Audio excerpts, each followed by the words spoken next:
Are you prepared?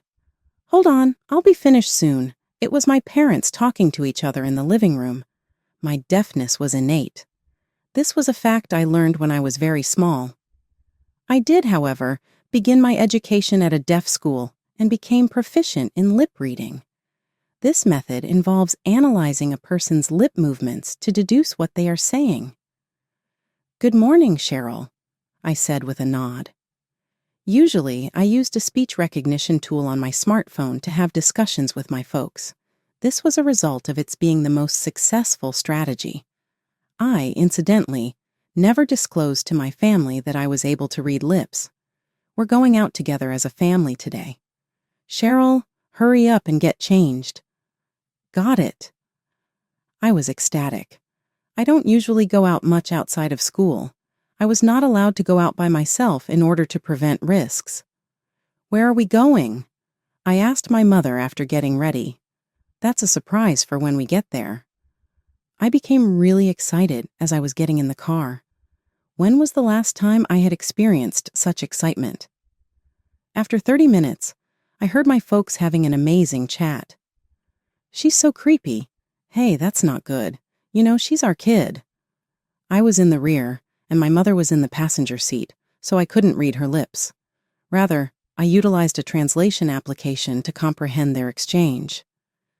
The problem is, it's hard to guess what she's thinking.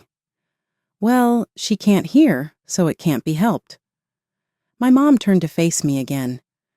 "She's probably thinking we're taking her to a fun place." My heart began to race upon hearing that exchange, but not in a good manner. Anxiety flooded my heart, and everything around me became hazy. My parents had already given me chilly looks before I could actually stand up for myself. I had the impression that I was being handled like a tough child even when I was younger. "Please stop talking about that." "It's all right. Besides, she can't hear us." The majority of what was being said was understandable even if I couldn't hear. "Why do you look so angry?" It truly irritates me. How could something so flawed have to come to us? My mom let out a deep sigh. For the first time, I was visibly angry at my mother at that same moment. To what extent had time passed since then? It appeared like I had fallen asleep when I recognized it. A strange woodland spread out of the window when I woke up.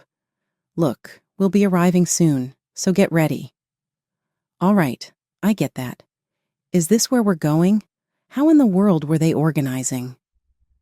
As instructed by my father, my mother made me put on a compact backpack.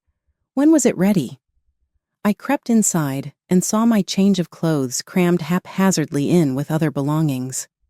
"Do you understand?" "Of course." My mother spoke to me with an unusually bright expression. "Come on, Cheryl, get out." I quickly asked my mother, "Where is this place?" "It's a really fun place. You can also meet Grandma." "Grandma? Grandma as in grandma?" "Yes." I had only met my mother's mother, my grandmother, a few times when I was young, but she was very kind to me even though I was deaf. I immediately loved her, but something felt off. I had heard that Grandma had passed away recently. I slowly opened the door and stepped outside. Surrounding me were trees much larger than myself. The moment I thought it was beautiful and stepped forward, I heard the sound of the car starting to move. "What?" My mother had a devilish grin and said just one thing: "Take care." Meanwhile, my father didn't even glance at me. I hurried towards the car. "Hey, get away! You're in the way!" I couldn't hear, but I could feel that my father was shouting. "We don't need a useless child like you. So from now on, this is your home. If you understand, could you please go somewhere else quickly? We're leaving." I understand," I muttered, but thinking this is our last farewell made me a bit sad. It would be troublesome if someone came just a little longer. I could only stand there. My father seemed to want to leave this place quickly and looked displeased. That's enough. With those words, my father got out of the car and walked towards me. "I'm sorry, but this is for your own good." Saying so, He picked me up and carried me deeper into the forest. It felt as if he was disposing of trash. I was slammed face first into the ground. When I raised my head, the eyes looking down at me were no longer those of my father. I wanted to scream, but I couldn't find the words. I had never hated myself so much. Wait, all I could do was watch the car as it drove away. The trees that had looked beautiful just before now seemed terrifying. Even though it was still daytime, the surroundings were dim. My head was filled with confusion from the sadness of being abandoned by my parents and the anxiety of not knowing where I was. It was early summer when I was 12 years old. I didn't want to think about anything anymore. Maybe I could meet Grandma if I just stayed here. Maybe what my mother said meant, in the end, that I should die here. That's when I realized I had my smartphone. Maybe I could use it to call for help. However, when I checked my smartphone, it displayed out of service. Determined to find a signal, I decided to head towards an area where I could receive one while retracing the path we came on. I walked for about 2 hours before making a call. Even when trying to contact the police, I, unable to speak, could not effectively communicate my situation. There was only one person I could rely on, my grandfather. "Hello, Cheryl, is that you?" "Yes, it's me. Where are you now?" I might be in the mountains," I said. Just then, I heard the sound of birds nearby. "Nearby? Is there anything notable?" "Near you, I can see a very tall tower." "Then I got it. I'll head there right away." I don't know how my grandfather figured out where I was, but I was able to breathe a sigh of relief. 30 minutes later, my grandfather appeared. "Cheryl!" I immediately jumped into my grandfather's arms. I never thought something like this would happen. I couldn't stop crying. They were tears of relief. "Don't worry, the best is yet to come." While saying this, my grandfather gently stroked my head.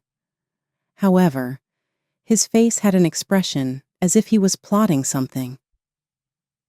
15 years later, my parents visited the office I had become the president of. I had grown under my grandfather's guidance and made it this far. "Cheryl, do you remember me? I'm your mother. I never imagined you would turn out so well." Seeing my parents in front of me, I caught a glimpse of their current lives. Their clothes were shabby, and their hair was disheveled. It seemed their situation was quite dire. Perhaps they thought I would help them. Of course, I had no intention of assisting them. My name is Cheryl. I was born with a hearing disability. Later, I would find out that my mother had considered me a nuisance since I was a baby. Why can't this child just follow instructions? "Hey, don't say such impossible things. She can't hear." Even so, if you keep coddling her, she'll be troubled as an adult, won't she? At this rate, she'll become a person who can't do anything. The reason I, who am deaf, could understand my parents' conversation was because I was recommended an app that converts speech to text by a hospital doctor. However, as a child, I could not understand everything. Nevertheless, there were quite a few instances of verbal abuse, taking advantage of my inability to hear. I always carried a tablet and gradually understood that such words were unacceptable by looking at it repeatedly. When I turned 5 years old, I met certain people. They were my grandparents, and even as a child, I could sense that their relationship with my mother was not good. "Welcome, Cheryl. I'm glad you came. Come on in." My grandparents welcomed me very warmly. My grandfather had retired early and spent his days leisurely with my grandmother. As my mother had said before, he was quite a capable person in his youth. Even though I couldn't speak out loud, it was no problem for them.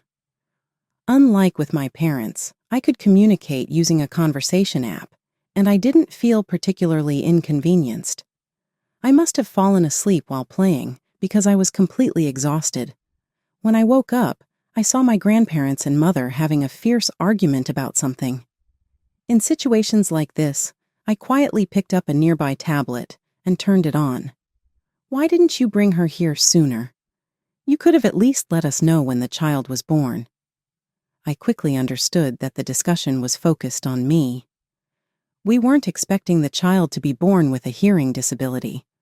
Calm down. You must have had your doubts too. Why should I be the only one blamed? I never said such a thing. At that moment, my grandfather stood up and said something forcefully. I tried to look at the tablet, but the screen wouldn't respond.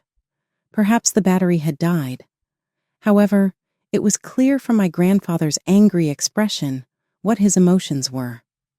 Afterwards, my mother, with an equally angry expression, came toward me. She took my hand and led me out of the house. The expressions on my grandparents' faces at that moment will not fade from my memory for a while. After that incident, my parents' treatment of me became even stricter. I really can't understand what this child is thinking. She's very strange. It would have been easier if she could talk. Don't say that. It can't be helped that she can't hear. You're right. They might have forgotten, but I had the tablet as my ally.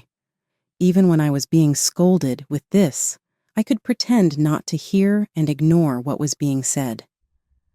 The change since I started elementary school was incomparable to before. Get ready quickly. We are busy too today. I was to start attending a school for the deaf. My mother, who was a housewife, came with me to school. She looked reluctant, but for me, who felt uneasy alone, her presence was very reassuring. This child really operates at her own pace. She must be nervous. It's good that the school is nearby. If she were to go out alone and get involved in something strange, it would be terrible. Well, yes. Thus my mother led me by the hand to school. Upon arriving at school, my mother said, "Listen, you'll be on your own from here on, but try not to cause any trouble, okay? I'll come to pick you up after school. Goodbye." After parting from my mother, I passed through the school gates. I had never met anyone else with the same hearing disability as me.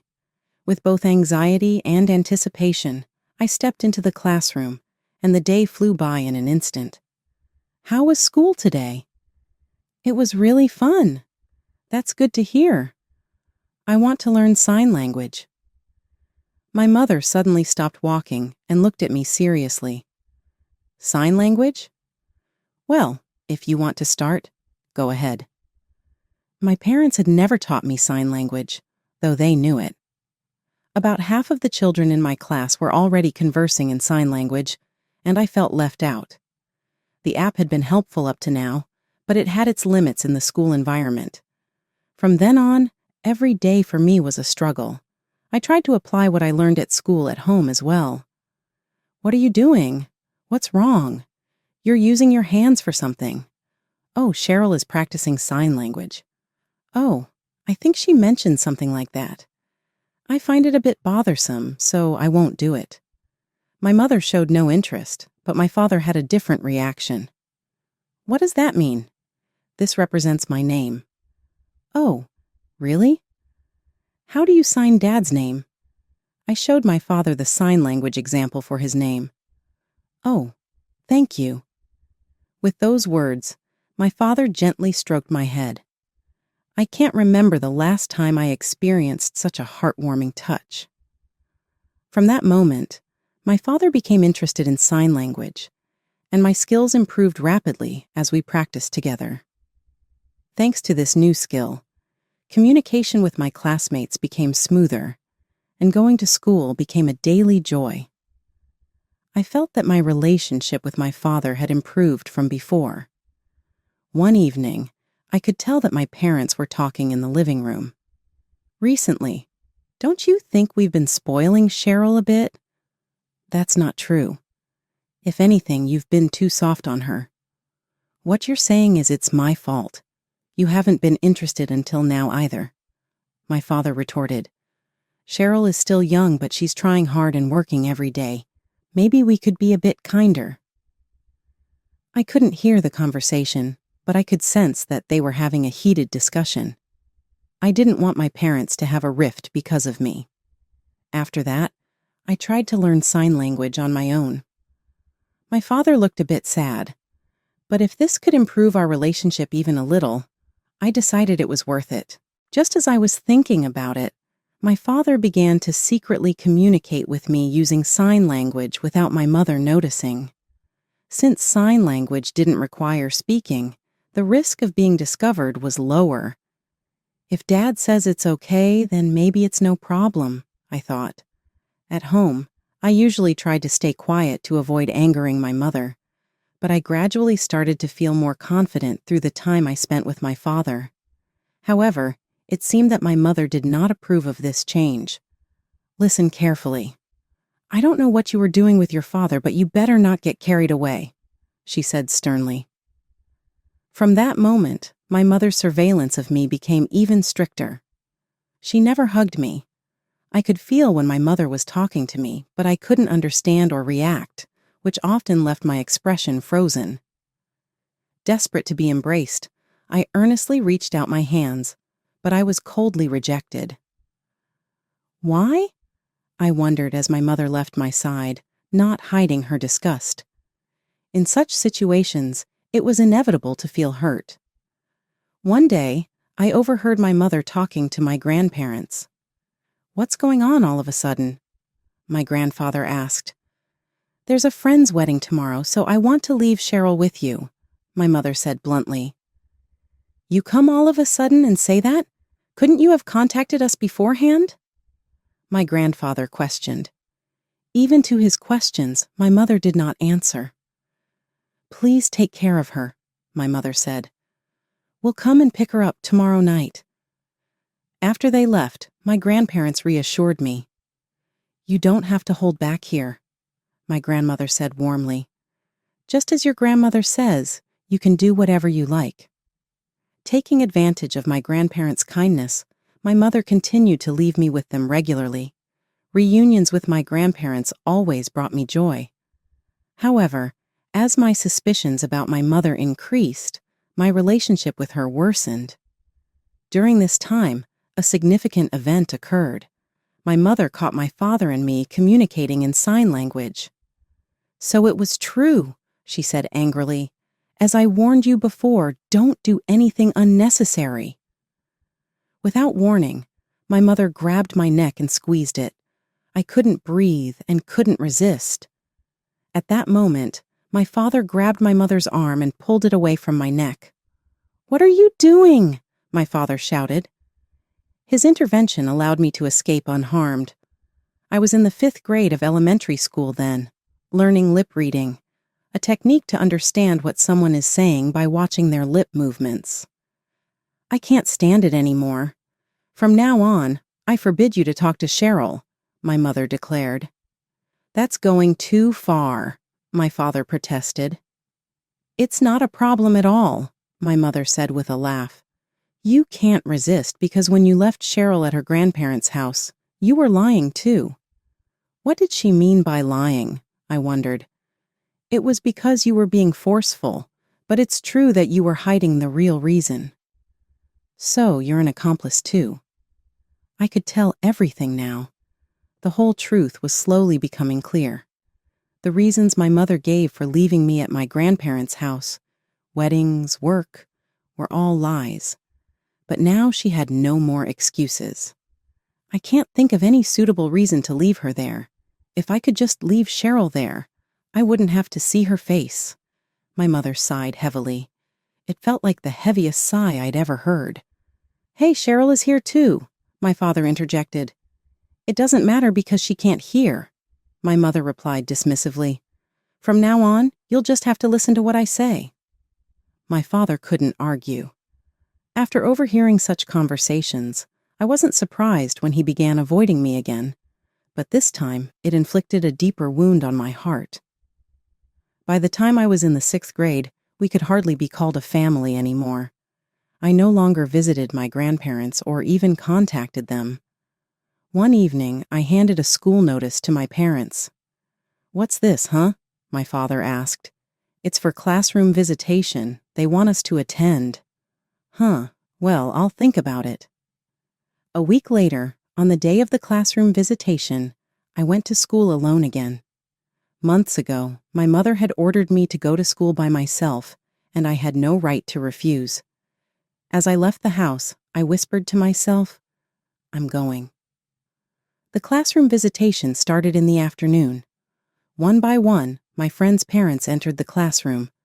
I held on to a little hope. Will they come? I wondered.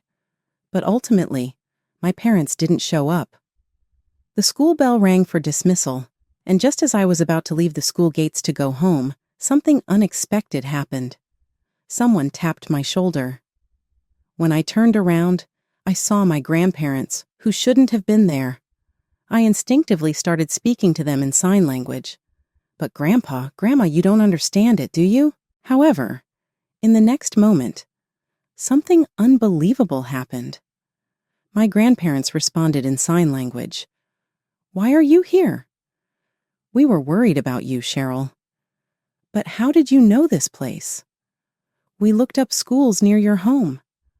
I hadn't expected them to go to such lengths. Tears of joy spilled over. "You're safe now." I never knew a hug could feel so warm. "Actually, we came today because there's something we want to give you." "Something you want to give me?" Saying that, they handed me a smartphone. "This is a secret just between us and Cheryl. Contact us immediately if you're in trouble. We will always come to get you." I had already forgotten that my parents hadn't come to the classroom visitation. At that moment, I couldn't have imagined that this smartphone would eventually become a tool to save me from difficulties. I swore to myself to keep the smartphone my grandparents entrusted to me a secret, so it would never be discovered. When I arrived home, my mother greeted me. "I'm sorry, Cheryl. I was a bit busy and couldn't make it." I already knew the real reason she hadn't come. Just as I was about to pass by her and head to my room, she suddenly grabbed my arm. My mother stared intently at my surprised face. Could she have found the smartphone? But it was hidden in my backpack. I wonder who Cheryl takes after. To think such a child would be born to a couple of beauties. If it had been the me from before, these words would have immediately brought me down. But now I was different. Even if they were far away, there were people who truly cared about me. Holding that thought, about 2 weeks after the reunion with my grandparents, something happened. "Can you tell me that story again?" "So you're saying Mom died? Why did that happen?" "According to Dad, she was involved in a traffic accident." "You're her daughter. Why are you so calm?" I wondered why my thoughts suddenly stopped. My grandmother, whom I loved dearly, had passed. The shock that followed was even greater. "So what about the funeral?" I asked. My mother started laughing. "Of course I'm not going. Why not?" "She always complained, and I got tired of it. If you really want to go, go by yourself." My father couldn't say anything more. In the end, we didn't attend the funeral, and time just passed. A huge hole remained in my heart. I tried contacting my grandfather, but all he said was, "Don't worry." The impact of my grandmother's death on him must have been immeasurable. Another week passed. "Are you ready?" "Wait, I'll be done in a bit," my parents said, having a casual conversation in the living room. "Good morning, Cheryl." I nodded. Usually, conversations with my parents were conducted using a speech recognition app on a smartphone. This was because it was the most effective method. By the way, I kept it a secret from my family that I could read lips. Today, we are going out somewhere as a family. "Cheryl, hurry up and get changed." "Got it." I was thrilled. Normally, I hardly ever go out except for school. To avoid dangers, I was not allowed to go out alone. After getting dressed, I asked my mother, "Where are we going?" "That's a surprise for when we get there." While getting into the car, I became even more excited. I wondered when was the last time I felt this excited. 30 minutes later, I noticed an unbelievable conversation between my parents. "She's so creepy." "Hey, that's terrible. She's our child, you know." Instead, I used a translation app to understand their conversation. The problem is, it's hard to guess what she's thinking. "Well, she can't hear, so it can't be helped." My mother looked back at me. "She's probably thinking we're taking her to a fun place." Hearing that conversation, my heart started to pound as I thought about where we were going, but it wasn't in a positive way. My heart was filled with anxiety, and everything around me seemed blurry. Even before I could fully assert myself, I felt cold stares from my parents. Even as a child, I felt like I was being treated like something difficult to handle. "Please stop talking about that. It's okay. She can't hear us anyway." Though I couldn't hear, I was able to understand most of what was being said. "Why do you look so angry?" "It's really infuriating. Why did such a defective thing have to come to us?" My mother sighed heavily. At that moment, I felt clear anger towards my mother for the first time. How much time had passed since then? When I realized it, it seemed I had fallen asleep. When I woke up, an unfamiliar forest stretched outside the window. "Look, we'll be arriving soon, so get ready." "Okay, I understand. Is this the destination? What on earth were they planning?" Following my father's instructions, my mother had me put on a small backpack. When did they prepare it? When I secretly checked inside, I found my change of clothes stuffed haphazardly among other items. "Do you understand?"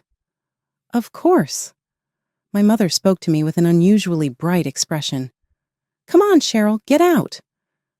I quickly asked my mother, "Where is this place?" "It's a really fun place. You can also meet Grandma." Grandma? Grandma, as in grandma?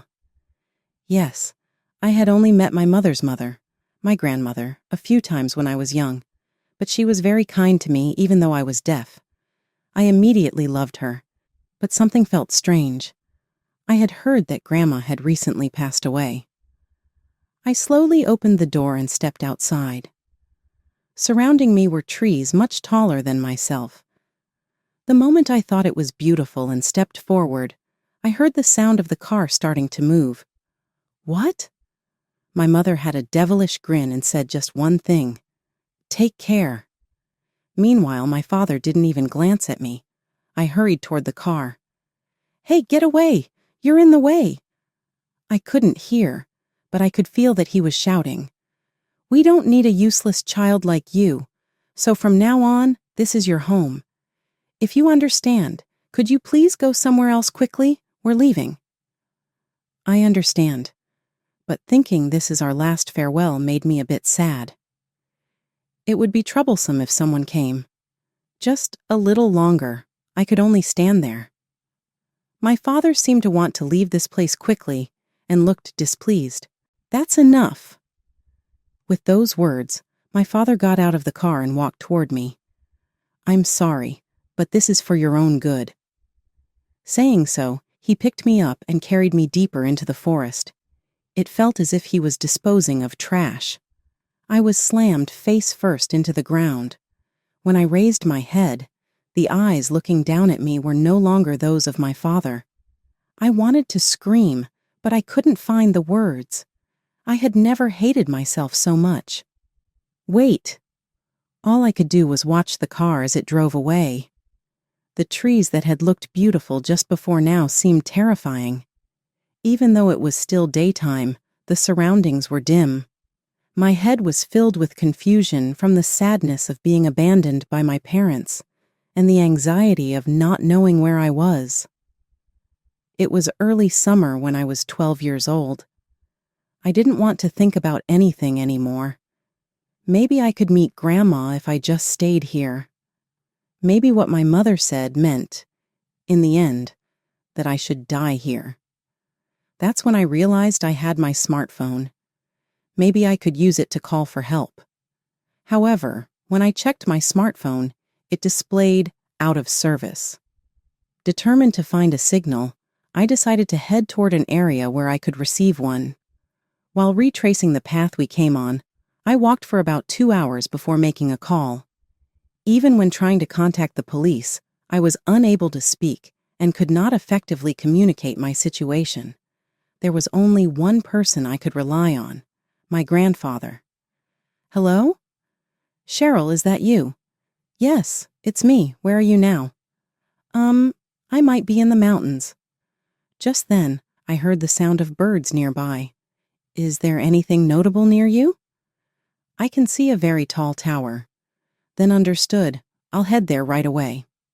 I didn't know how my grandfather knew where I was, but I was able to breathe a sigh of relief. 30 minutes later, my grandfather appeared. "Cheryl!" I immediately jumped into my grandfather's arms. I never thought something like this would happen. I couldn't stop crying. They were tears of relief. "Don't worry, the best is yet to come." While saying this, my grandfather gently stroked my head.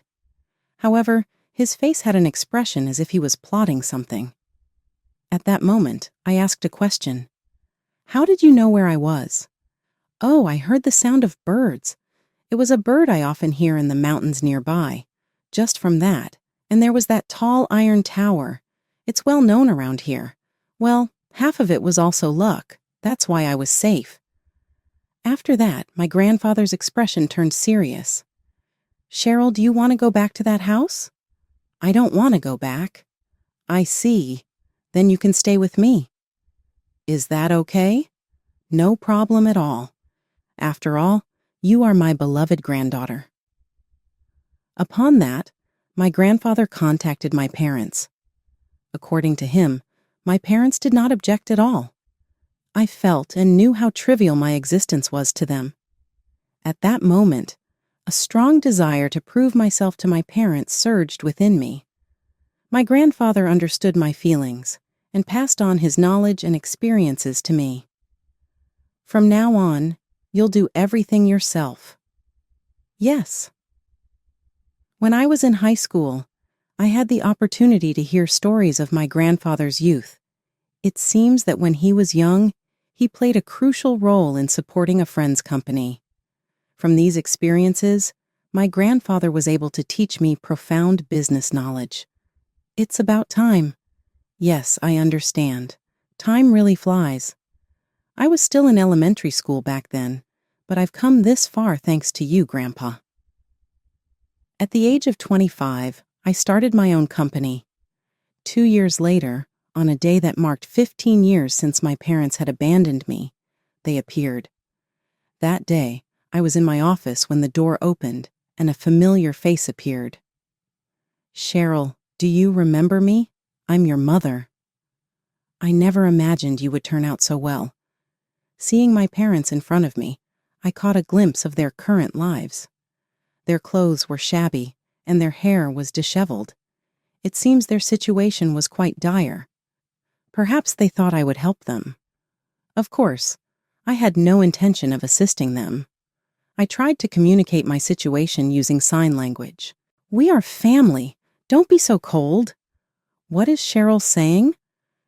I had completely forgotten, but my mother didn't understand sign language, so my words were not understood by her. "I'm saying I have no obligation to help you. Who do you think raised you to this point?" "At the very least, it wasn't my mother." So I revealed the truth. "Didn't Grandpa tell you?" "I was adopted." "Adopted? Did you know about this?" "No."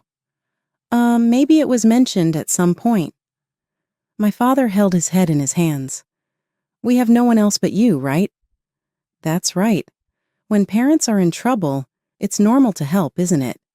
Can you leave? You're in the way." "What kind of attitude is that towards your parents?" "You're not my parents anymore." At that moment, my secretary entered the office. "Madam President, it's almost time for your meeting." That's right. I had a meeting coming up. I gave instructions to my secretary on the spot. "Please escort these outsiders out." "Understood." Immediately, security appeared, and the two were escorted out of the room. "You'll regret this. I should have never given birth to you." Those were the last words I heard from my mother. After that statement, I began investigating my parents. I wanted to know why they had fallen so far. The truth quickly became clear. It seems they have quite a lot of debt, truly beyond saving, and it looks like they've been wandering from place to place without any plan for repayment. But how did they know to come here? Most likely because of this. I showed a business magazine. As I said that, on the cover of the magazine was a picture of me. I now run a company that supports children with the same disabilities I have. It's to ensure that no child ever goes through what I did. Still, it's surprising they recognized me from this. Even those people had some parental instincts, I suppose. So what shall we do next? For now, continue the investigation. I want to know how things develop. The next report came in about a month later. It seems, as their lives became more difficult, they resorted to fraud and were promptly arrested. Well, I wasn't surprised it came to that, and honestly, I didn't care. Their real suffering was just beginning. I guess it was time to pay someone a visit. That day, I went to visit a grave. This grave wasn't just for my grandmother. "I'll keep doing my best, so please watch over me from heaven, Grandpa." "Grandma, today I keep walking forward because I believe that's the fastest path to success."